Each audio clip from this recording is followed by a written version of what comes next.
This is another area, just like global health is being defined. Different aspects of this are also being looked at, and one of them is our kind of ethical responsibilities when we reach out to these different places, and there may be different cultural contexts and different laws that we have to be aware of. And I sat on the American Academy of Ophthalmology's ethics committee for 6 years, and we wrote an advisory opinion back in 2015, which was just updated this year, regarding issues or ethical issues around global health. And as you can imagine, there's many, everything from the informed consent process that we do here when we see patients and sign them up for surgery, to issues around competence. We don't necessarily want to go around experimenting on patients. We want to have our skill set, or if we are maybe learning a new technique, to have someone with us who's qualified to do that technique and who's going to take care of the patients after we're gone. Some surgeries do lend themselves to relatively short follow-up, but other surgeries require much longer post-operative care. And do the people or doctors we're working with, do they have the expertise to help manage these kind of issues? And these are all things that we need to think about. If you're doing research abroad, you need to follow the same. You may have to follow standards within your own institution. Like here at Mass Eye and Ear at Harvard, we have to go through IRB committee if we want to do anything abroad, as well as the local institutions, so that we're following both sides. And there may be conflict of interest. Sometimes if you're being compensated in some way for different procedures. So there's many issues. Not that those should be barriers to you being excited about going out and participating in global health projects, but just being aware that there are standards that are expected, and there may be institution specific, whether for the institution you're coming from or the institution you might be working at, and just keeping those same values that we have here in the US and having this translated abroad when we do global health. You may need to get a temporary medical license in some countries. That we do this when we go to Uganda, and other countries don't have that requirement. But you need to familiarize yourself with the local as well as the international guidelines and issues. Part of the interesting thing about that trip is how it all came about. And when I was finishing my first year of residency, I was kind of trying to find a way to put my interests together, and I had developed an interest in oculoplastics, and I had been kind of eager to continue finding global health opportunities, similar to what I had done in medical school. And so, I asked around, sought out some good mentors. I discussed with Dr. Freitag and with Dr. Kempen whether there was a way to kind of merge my interests together. And, with good mentors come good ideas. So I was lucky enough that that opportunity came about to work on a research project with Dr. Kempen, who, as he mentioned, is primarily based in Ethiopia. So that was a really unique opportunity to do kind of a bigger, more meaningful research project with somebody that's physically there. And so he happened to have been starting already on this lower eyelid trachoma outcomes project, and was happy to take me under his wing. And I was able to work it into my residency schedule to go there for a week. So that trip for me was very meaningful for a few different reasons. Number one, which I think, the most kind of meaningful moment, was being able to physically be there and kind of see kind of the merging of this research project that's been ongoing and the clinical care that patients are getting there kind of real time. So when I was there, I got a chance to go to some public hospitals, some private hospitals, observe different ways that ophthalmology was practiced and different resources, and kind of get a sense of what a variety of levels of care there is there. And then Dr. Kempen and I also traveled several hours away to the location where the medical work is being done for our research project. And so we were able to kind of get a sense of what had been done so far, how the research data collection was going, kind of what bumps were found along the way, how we can troubleshoot those bumps to kind of get things smooth sailing, figure out, you know, how far along with the data collection we were. And so I think for me, that was the most meaningful thing, was just being able to see those things all come together.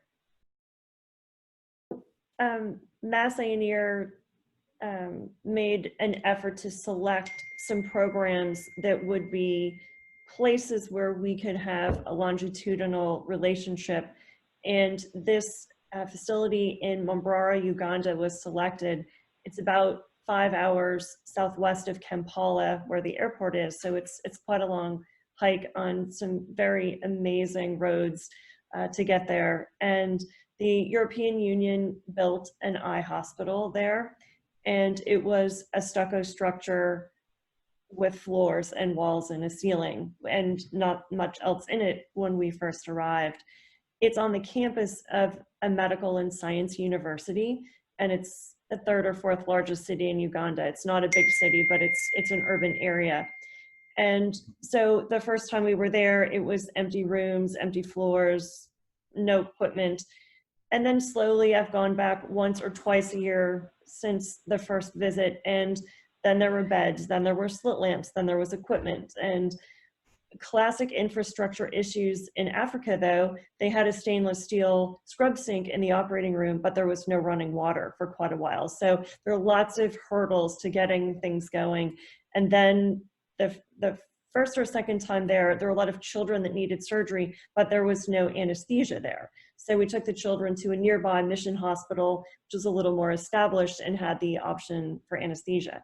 And then the next time we went back, they had anesthesia. And then the last time, they were trying to really show off that they could turn over rapidly between patients, so that the time between surgeries was less than 15 minutes, very, very quick. So it's evolved from an empty building to a hospital with anesthesia and able to take care of children, and rapid turnover times. And it's still very, very different from what we're used to at home.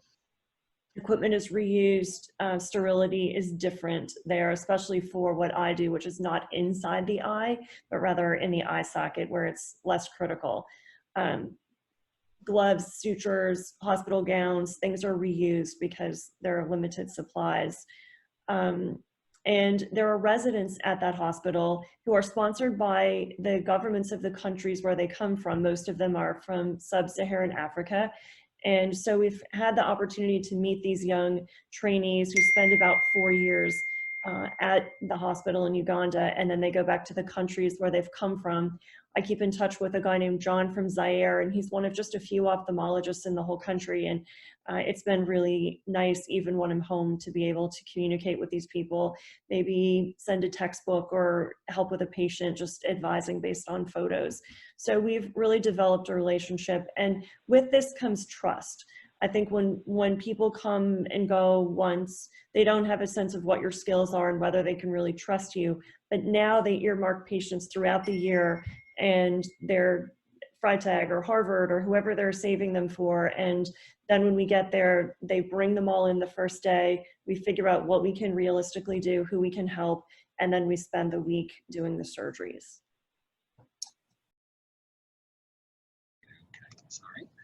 Yeah, so I mean, this area has been a long time passion of mine, and you know, I lived abroad in Malaysia. I was actually a medical student in Malaysia for a year between college and medical school, and I think even before that I had a big interest in international work. And you know, we're very fortunate in ophthalmology. We have we, as I mentioned before, you know, we've had many organizations that have had a big impact internationally and globally. And I've been fortunate enough to work with several of these organizations. But actually, just to get back to your specific question, one of my favorite projects, which Dr. Freitag's been able to join me with, is Sudan. And this is a project that actually started about 12 years ago. And we were invited to assist with a keratoprosthesis program or project in Khartoum, Sudan. And this was due to a fellow from Saudi Arabia who had an affiliation with this hospital in Khartoum. So we went over there thinking it was going to maybe be a little bit of a training session. For those of you not familiar, the medical students, the keratoprosthesis is an artificial cornea. The Boston keratoprosthesis being the most popular of these devices was actually developed here by my mentor, Dr. Klaus Dolman. And the research fellow had come over and spent time with him here. And we kind of thought this was going to be a one-time project. And we ended up working with a wonderful group of cornea specialists there that were very interested. Sudan has a very high incidence of corneal blindness due to trachoma in particular, but also due to chemical injuries and such. And so there's a large number of patients that were not appropriate candidates for corneal transplants and where the keratoprosthesis would be beneficial. And it turns out we've now had this long longitudinal project in Khartoum at the same hospital, which is kind of the tertiary eye hospital in Sudan, working with these cornea specialists in providing care for patients who would otherwise be bilaterally blind. And this has just been very inspiring. I think Dr. Freitag talked about trust. Going back, working with the same people over the years really has had a major impact. And one of the faculty there actually looked at me one time and said, wow, you've really changed the way that we practice cornea in our country. And that was, probably the biggest compliment I've gotten professionally. I can't imagine much more than that. So that's been a really inspiring program.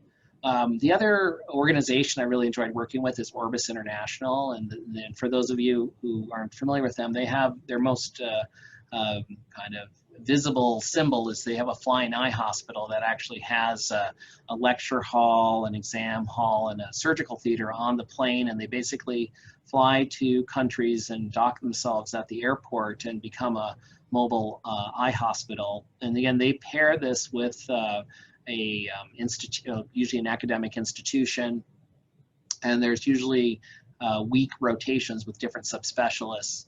And what I like about the organization is they're not just focused on eye surgeries. They're mostly become an educational organization for not only ophthalmologists, but for surgical technicians, for the ophthalmic nurses, and really teach the organizations how to access resources so they can continue to provide a higher level of care for their patients. And it allows me as a visiting faculty to do what I like to do, which is to teach, to lecture, and we developed some wonderful long-term relationships with the organization, and they also go back to similar locations. So those are like two kind of experiences I've had that have really kept me motivated and excited about the global health field.